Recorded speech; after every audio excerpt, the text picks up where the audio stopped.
একটা অগোছালো সংসারের সুগৃহীদের বুদ্ধি আর পরিশ্রমের দ্বারাই কিন্তু সংসারটা সুন্দরভাবে গড়ে ওঠে। তাহলে চলো বন্ধুরা, ভিডিওটা এখান থেকে শুরু করছি। Hello everyone, good morning. কেমন আছো তোমরা সবাই? আশা করি যে যেখানে আছো সবাই খুব ভালো আছো এবং সুস্থ আছো, আর তোমাদের ভালোবাসায় আমরাও অনেক ভালো আছি। আবার আজ আর একটা নতুন ভিডিওতে তোমাদের সবাইকে জানাই অনেক স্বাগত। আজ শনিবারের সকাল, এখন বাজে 7টা, আর এখন তোমাদের সাথে নিয়ে ভিডিওটা শুরু করছি। আশা করি তোমাদের আজকের ভিডিওটা একটু হলেও অনেক ভালো লাগবে, আর ভালো লাগলে অবশ্যই প্রথম থেকে শেষ পর্যন্ত থেকে যেও। তো দেখো, সকালবেলা ঘুম থেকে উঠে কিন্তু একদম ঝাড়ু দিতে বসে গেছি। আসলে সংসারে প্রথম কাজ হচ্ছে আমাদের ঘরটা ঝাড় দেওয়া। ঘর ঝাড় না দিলে দেখবে আমাদের কিন্তু দিনটা শুরুই হয় না। তো ওই জন্য ঘরটা ঝাড় দিয়ে তারপরে চলে আসলাম রান্নাঘরে। তো কিছুটা বাসন ছিল, সেইগুলো এখন আমি মেজে নিচ্ছি। আর আজ যেহেতু শনিবার, মাম্মামের স্কুল ছুটি, আর তার সঙ্গে কিন্তু হাজবেন্ড ছুটি না, মানে একটু বেলার দিকে বেরাবে, তাই জন্য আমি কিন্তু একটু দেরি করে ঘুম থেকে উঠে কাজগুলো শুরু করেছি। আর এদিকে মাম্মাম আর হাজবেন্ড দুজনাই ঘুমাচ্ছে। ভাবলাম এই ফাঁকে যতটা পারি সংসারের কাজগুলো একদম করতে থাকি। আর ওরা যদি একবার ঘুম থেকে উঠে যায় তো সেই দিকে আমাকে ব্যস্ত হয়ে পড়তে হয়। তো দেখো, বলতে বলতে কিন্তু মাম্মাম উঠে গেছে, আর এদিকে হাজবেন্ডও উঠে গেছে। তো আমি এই যে এখন ওভেনটা ভালো করে চারিদিকে পরিষ্কার করে নিলাম। আসলে আমি যত রাতেই ঘুমাই না কেন, আমি কিন্তু রান্নাঘরটা পুরো সুন্দর করে গুছিয়েই তারপরে ঘুমাতে যাই। আর তার সকালবেলাও কিন্তু আরও একবার আমি কিন্তু ভালো করে পরিষ্কার করে নিই, কারণ আজ যে টিকটিকে আরশোলা তো ঘোরে, এই জন্য। তারপরে হাজব্যান্ডে তো উঠেই বেডটি লাগে, তাই জন্য আমি চাটা বসিয়ে দিলাম, দিয়ে তারপরে আমি ফ্রেশ হব। আর মাম্মামও উঠে গেছে, একদিকে ভালো হয়েছে, আজকে যেহেতু সকালে স্কুল নেই, তো ও গানের রেওয়াজটা বসতে পারবে। তাই জন্য কিন্তু হাজব্যান্ডকে চা দিয়ে এই যে এখন মাম্মামকে বিস্কুট আর ওটস দিয়ে দুধ দিয়ে ওর জন্য খাবারটা ঠান্ডা করতে দেব, কারণ ও তো ব্রাশ করছে আর খাবারটা ততক্ষণ ঠান্ডা হয়ে যাবে। আর ওটসের মধ্যে বিস্কুট দেওয়ার এটাই কারণ হচ্ছে, চিনি দিলে তো বেশি খাওয়াটা, মিষ্টিটা তো খাওয়াটা ঠিক না। আর ওটসের সঙ্গে আজকে কলা ছিল না, তাই বিস্কুটটা দিলাম যাতে একটু মিষ্টি মিষ্টির ভাবটা আসে, তাই জন্য ও খেতে পারে। আর দেখো, এখানে ঘুম থেকে উঠে ওর হাতে কিন্তু ব্রাশ দিয়ে দিয়েছি, আর ও কিন্তু ব্রাশটা না করে এখন দুষ্টুমি করছে। আসলে এই দুটো দিন ছুটি থাকে, অনেক রিল্যাক্সভাবেই কিন্তু মা মেয়ে দুজনাই আমরা কাটাই। আর আমি কিন্তু শনিবার রোববার, মানে শনিবারটা একটু তাড়াতাড়ি উঠলে রোববারটা একটু চেষ্টা করি যে সারা সপ্তাহ যেহেতু একটু ঘুমানোর সময় পাই না, তাই জন্য কিন্তু শনি রোববারটা উঠতে একটু দেরি হয়ে যায়। তো শনিবারটা বলতে পারো হাজব্যান্ডের ডিউটি থাকে, আর রোববারটা কিন্তু পুরোপুরি ছুটি। তাই শনিবারে কিন্তু যতই হোক ও কিন্তু সেই খাবার খেয়ে যাবে আর নিয়ে যাবে।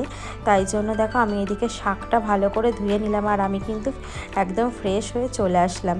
তো মাম্মাম এদিকে খেয়ে তারপরে কিন্তু ও পড়তে বসে গেছে, মানে রেয়াজ করবে। রেয়াজ করার পর তারপরে কিন্তু ওই 8:30 9টার দিকে কিন্তু আন্টি আসবে পড়াতে। তাই জন্য আমি বললাম যতক্ষণ আন্টি না আসে ততক্ষণ হারমোনিয়ামটা নিয়ে বসতে। আর এইদিকে আমি কিন্তু এই যে শাকটা ভালো করে কেটে ধুয়ে নিয়েছি, নিয়ে এই যে বসিয়ে দিয়েছি।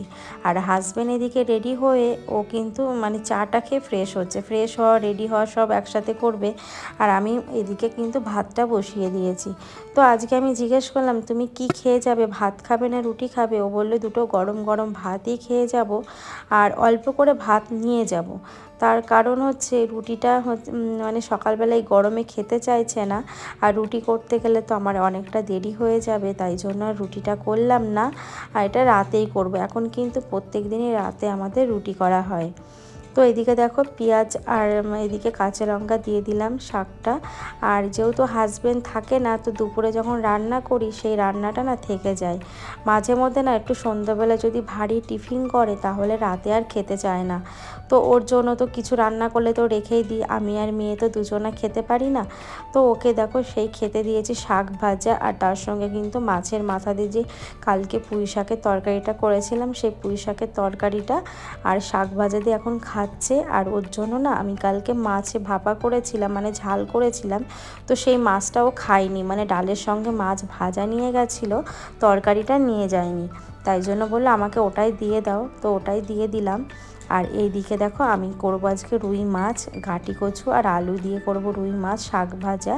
আর বেশি কিছু না, ওই যে পুঁই শাকের তরকারিটা কিন্তু কালকে একটু বেশি করেছিলাম, তো সেটাই রয়ে গেছে, তাই জন্য কিন্তু ওটা দিয়ে হয়ে যাবে। আর দেখো তোমাদের সঙ্গে কথা বলতে বলতে আমার মাছ ভাজাটা হয়ে গেল। আর বন্ধুরা মানে এত গরম দিচ্ছে, আর কদিন ধরে তো একভাবে বৃষ্টি হয়েছে, আজকে না আর সেইভাবে কোনো বৃষ্টি হয়নি।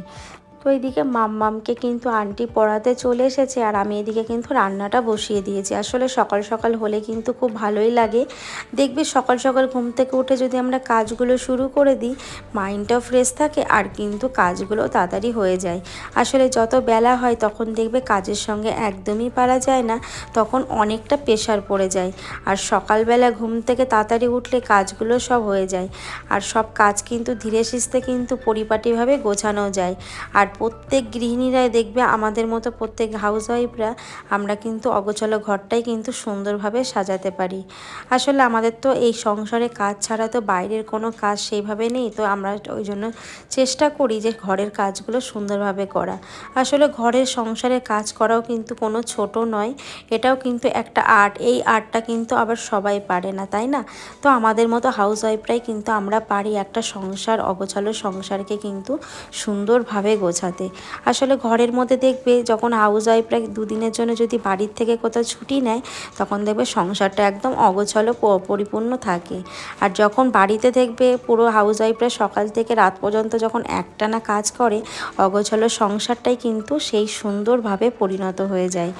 আর একটা ছেলে কিন্তু সেই সংসারটা কিন্তু ঘরে বাইরে করতে পারে না, কিন্তু একটা হাউসওয়াইফ কিন্তু ঘরে বাইরে সব কিছুই করতে পারে। মানে ঘরের কাজ বলো, বাইরের কাজ বলো, একটা হাউসওয়াইফ কিন্তু সবই পারে। তো এই জন্য কিন্তু আমাদের মতো হাউসওয়াইফরাই কিন্তু আমরা কিন্তু সবসময় কিন্তু অগোছালো ঘরটা কিন্তু সুন্দরভাবে গুছিয়ে রাখার চেষ্টা করি, যাতে আমাদের সংসারটা যখন যেমনই হোক না কেন, সেই সংসারটা যদি একটু ছোট হোক বা বড় হোক, সেটা যদি গুছিয়ে নেওয়া যায়, তাহলে কিন্তু সংসারটা একদম সুন্দরভাবে পরিণত হয়ে যায়। তো যাই হোক, আমার এদিকে কিন্তু আমি মাছ করলাম, আর তার সঙ্গে কিন্তু এই যে ভেন্ডি একটু সর্ষে পোস্ত দিয়ে ভাজা ভাজা করেছি। তো তোমরা যদি রেসিপিটা চাও অবশ্যই আমি তোমাদের পরে শেয়ার করব। আর এটা না খেতে এত সুন্দর লাগে, আর ভেন্ডিটা একদম মানে কচি ছিল, আর সর্ষে পোস্ত তার সঙ্গে পেঁয়াজ কুচি, টমেটো সব কিছু দিয়ে না ভালো করে ভাজা করেছি, দারুণ লাগে জানো তো খেতে। আর গরম ভাতে তো রুটির সঙ্গেও ভালো লাগে।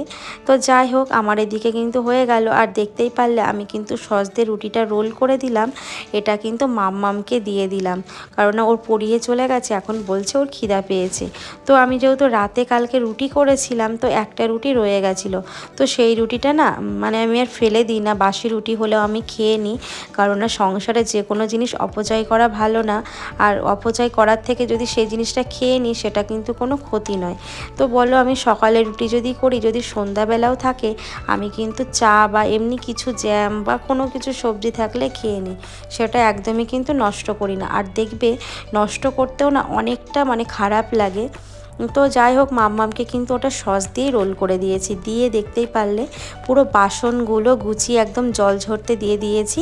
রান্নাঘর পরিষ্কার করে এখনও কিন্তু 2 ঘন্টা যদি ওরকম জল ঝরতে থাকে, আমার কিন্তু বাসনগুলো সুন্দরভাবে গোছানো হয়ে যাবে, আর আমি কিন্তু বাস্কেটের মধ্যে রাখতে পারবো। আসলে বাস্কেটগুলোর মধ্যে রাখতে গেলে বাসনগুলো কিন্তু এইভাবেই কিন্তু গুছিয়ে রাখলে দেখবে বাস্কেটটা অনেক দিন ভালো থাকে। আর জলশুদ্ধ বাস্কেটের মধ্যে বাসন রাখলে দুদিনেই কিন্তু বাস্কেটটা কিন্তু জং পড়ে যায়। তো যাই হোক, রান্নাঘরের সমস্ত কাজ একদম কমপ্লিট করে চলে আসলাম এই ঘরে। এসে দেখো সমস্ত কিন্তু জামা কাপড়গুলো এখন আমি এই যে গুছিয়ে নিচ্ছি। আর নিচের ঘরেও যাব, নিচের ঘরে গিয়েও কিন্তু ঘরটরগুলো মুছে আসব। আসলে একা হাতে না দেখবে উপর নিচ করে কাজ করা কিন্তু খুব অসুবিধা হয়ে যায়। এই জন্য আমি যখন নিচে থাকি, তো নিচের কাজগুলো সেরে একদম উপরে চলে আসি। আর আমি যেটা আগে করতাম, উপর নিচ একসঙ্গে কাজ করতাম, তখন অনেকটা কষ্ট হয়ে যেত। সেই কষ্টটাকে কমানোর জন্য যখন আমি উপরে থাকি, উপরের সমস্ত কাজ করে আমি নিচে যাই, আর যখন নিচে থাকি তো নিচের কাজগুলো করে উপরে আসি। তো যাই হোক, তোমাদের সঙ্গে কথা বলতে বলতে আমার সমস্ত জামা কাপড়গুলো দেখো গোছানো হয়ে গেছে। তো বেডরুমের মধ্যে দেখবে ঘরে মানে সমস্ত সমস্ত জামা কাপড় আর খাটটা যদি গোছানো থাকে ঘরটা দেখতেও সুন্দর লাগে। আর তুমি যখন সারাদিন ক্লান্তির শেষে যদি একটু যখন ঘরে এসে বসবে অনেকটা কিন্তু মাইন্ডটাও ফ্রেশ থাকে। তাই জন্য আমি সবসময় চেষ্টা করি ঘরটাকে একদম গুছিয়ে রাখার। আর আমি তো একদম অগোছালো ঘর ভালো লাগে না, ঘরটা আমার কিন্তু গোছানো ঘরই সবসময় ভালো লাগে। তো যাই হোক, ঘরটা মুছে একদম কিন্তু স্নান করে চলে আসলাম এই যে নিচের ঘরে। এসে দেখো এখন ভালো করে চুলটা আঁচড়িয়ে নিচ্ছি। আর আমি পুজো দিয়েও কিন্তু মাম্মামকে স্নান করিয়ে দেব। তো সকাল থেকে দেখতে পারলে একা হাতে সমস্ত সংসারের কাজ একদম সুন্দরভাবে গুছিয়ে করে নিলাম। এতে যে কত মাইন্ড ফ্রেশ থাকে। আর সকাল সকাল স্নান করে পুজো দিলে দেখবে শরীর মন সব কিছুই ভালো থাকে। তো তোমাদের সাথে অনেক বেশি কথা বলে ফেললাম, আর ভিডিওটা বেশি বড় করব না। যারা এতক্ষণ ধৈর্য সহকারে আমার ভিডিওটা দেখছিলে তাদেরকে অসংখ্য ধন্যবাদ আমার পাশে থাকার জন্য। সবাই ভালো থেকো, সুস্থ থেকো, টাটা, আবার দেখা হবে।